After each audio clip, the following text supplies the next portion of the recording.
Shalom, damang dainang, Bapak Ibu, saudara-saudara yang dikasih oleh Tuhan Yesus Kristus. Mari kita memuji Tuhan dengan bernyanyi dari buku Ende nomor 640 ayat 1.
Kasih karunia dan damai sejahtera dari Tuhan Allah Bapa kita dan dari anaknya Tuhan Yesus Kristus menyertai kamu sekalian. Amin. Damang dainang, Bapak Ibu saudara-saudara yang dikasih oleh Kristus, firman Tuhan untuk kita pada hari Rabu 15 Juni 2022 diambil dari kitab 1 Yohanes pasal 4 ayat 18. Demikian bunyinya, dalam kasih tidak ada ketakutan, kasih yang sempurna melenyapkan ketakutan, sebab ketakutan mengandung hukuman, dan barang siapa takut, ia tidak sempurna di dalam kasih. Dan adong biar di bagasan holong ni rohai, ala di pabali holong ni roha naung ripasido biari, aina bernit do anggo biar, jaladang ripas solong ni roha ni halak nama biar.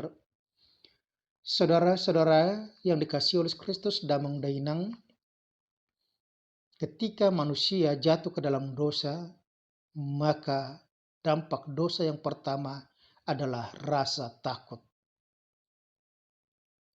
Adam dan Hawa yang diciptakan Tuhan, yang selama itu mereka bergaul akrab dengan Tuhan.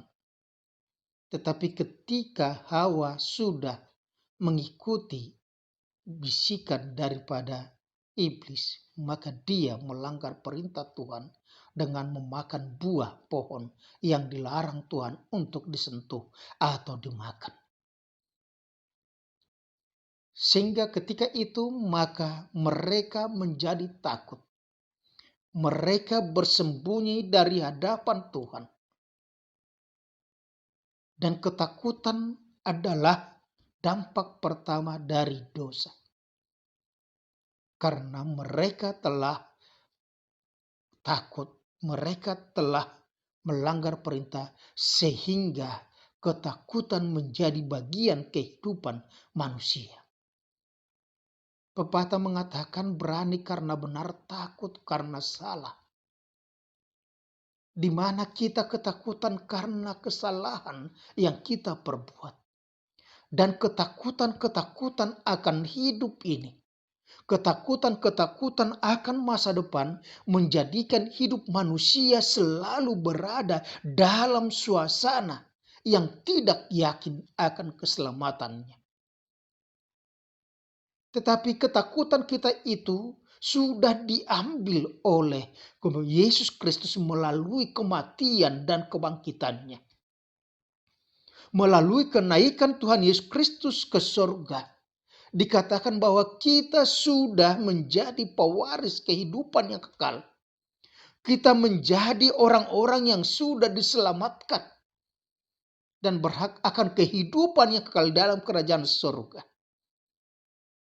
Dan Roh Kudus sudah diberikan turun berdiam dalam hati kita, supaya kita senantiasa yakin bahwa Tuhan bersama-sama dengan kita sampai kepada akhir zaman.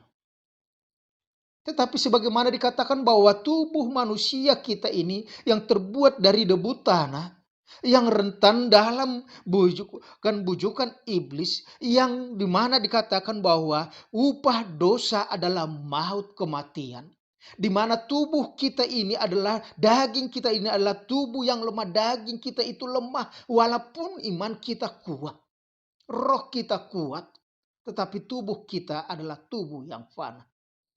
Oleh karena itu dikatakan di situ, ketika tubuh kita adalah tubuh yang fana, maka kita menyadari ada ketidakmampuan kita, ada keterbatasan kita.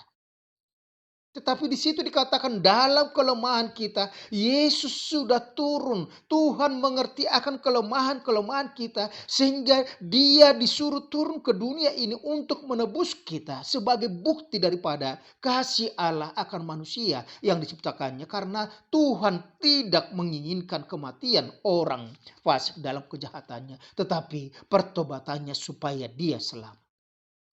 Kasih Allah itu sudah nyata dalam kehidupan kita. Kasih Allah adalah penyertaannya yang selalu hadir dalam kehidupan kita. Kasih itu sudah kita terima.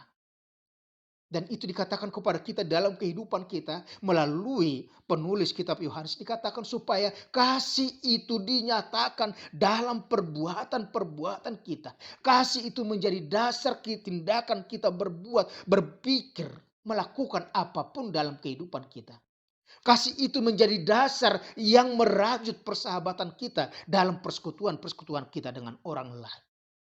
Dan kasih itu juga yang senantiasa memampukan kita untuk menjalani kehidupan di tengah-tengah dunia ini.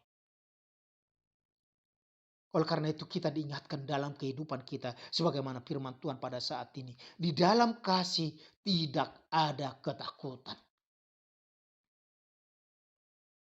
Kenapa dikatakan di dalam kasih tidak ada ketakutan? Kasih yang sempurna melenyapkan ketakutan. Kasih Tuhan yang telah mengutus Yesus Kristus itu sudah menghilangkan ketakutan itu sendiri. Yang selama ini bahwa bagian daripada manusia adalah kutukan. Tetapi dengan kematian, pengorbanan Yesus Kristus, kebangkitannya, kenaikannya ke surga, maka kematian bukan akhir segala-galanya. Tetapi bagian warisan yang akan diterima orang percaya adalah kehidupan yang kekal.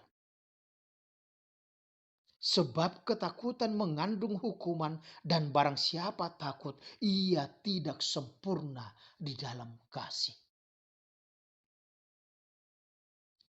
Orang yang takut, maka itu berarti kasih tidak sempurna. Artinya dia tidak ada keyakinan akan penyertaan Tuhan di dalam hidup. Seorang yang tidak yakin dengan kehadiran Tuhan dalam kehidupannya, maka dia akan senantiasa takut. Tetapi orang yang percaya bahwa Tuhan menyertai kehidupannya, maka dia akan berani untuk berbuat baik. Bahwa dia akan berani untuk melakukan hal-hal yang sesuai dengan kehendak Tuhan. Karena apa? Dia yakin penyertaan Tuhan senantiasa hadir. Dia bersama-sama dengan Tuhan. Sebagaimana dikatakan oleh Yesus, aku menyertai kamu sampai akhir zaman. Tuhan tidak pernah meninggalkan kita. Dia telah mengutus Roh Kudus turun ke dunia ini, memperbaharui kehidupan kita, menyertai kehidupan kita, memanggil kita dari kegelapan kepada terang, menyatakan kepada kita karunia-karunia yang diberikan Tuhan kepada kita, dan juga memampukan kita untuk meminta kepada Tuhan sesuai dengan kehendak Tuhan. Oleh karena itu dikatakan kepada kita, jangan takut, tetapi andalkan kasih itu. Andalkan penyertaan Tuhan di dalam kehidupan kita. Karena apa? Dikatakan kasih menutupi banyak dosa, tetapi tidak pro dosa. Dengan kasih kita akan mampu memaafkan orang-orang lain. Dengan kasih kita akan mampu menerima perbuatan-perbuatan yang tidak baik dari orang lain. Tetapi dengan kasih maka kita akan dimampukan untuk membalas kejahatan dengan kebaikan. Karena apa? Karena Kristus telah terlebih dahulu mengasihi kita. Dan dikatakan kepada kita, kalau kita percaya bahwa Tuhan itu adalah kasih, Dia telah mengasihi kita terlebih dahulu, maka tugas tanggung jawab kita adalah mengasihi sesama kita, mengasihi orang-orang lain yang tidak kita kenal, mengasihi orang-orang lain yang bahkan membenci kita. Karena apa? Kita hidup di dunia ini untuk menyebarkan berita kasih. Kedatangan Yesus ke dunia ini adalah sebagai bukti kasih Allah yang percaya bahwa Dia mengasihi semua orang, mengasihi semua ciptaannya. Oleh karena itu, jadilah pelaku-pelaku kasih. Jangan takut, tetapi beranilah. Karena apa? Kita sudah menerima Roh Kudus yang memampukan kita untuk berani bertindak, berani mengaku iman kita, berani melakukan perbuatan-perbuatan yang baik. Amin. Terima kasih Bapa di surga, jika hari ini Engkau telah mengingatkan kami supaya kami senantiasa hidup dalam kasih. Karena kasih menghindarkan, melenyapkan ketakutan. Orang yang hidup dalam ketakutan maka kasihnya tidak sempurna, tidak merasakan pertolongan Tuhan dalam kehidupanmu. Oleh karena itu mampukan kami supaya kami menjadi pelaku-pelaku kasih yang senantiasa mengasihi orang-orang di sekitar kami, menyatakan perbuatan-perbuatan baik, tidak membalaskan kejahatan dengan kejahatan, tetapi membalaskan kejahatan dengan kebaikan. Karena itulah yang sudah Tuhan lakukan dan menjadi contoh teladan bagi kami. Terpujilah Engkau sekarang sampai selama-lamanya. Dalam nama Tuhan Yesus Kristus kami ucap syukur. Amin. Anugerah Tuhan kita Yesus Kristus, kasih Allah Bapa, dan persekutuan dengan Roh Kudus menyertai dan berkati Engkau sekarang sampai selama-lamanya. Amin. Shalom Bapak Ibu dan bangsa Dainang yang dikasih Tuhan. Selamat beraktivitas, Tuhan Yesus memberkati. Amin.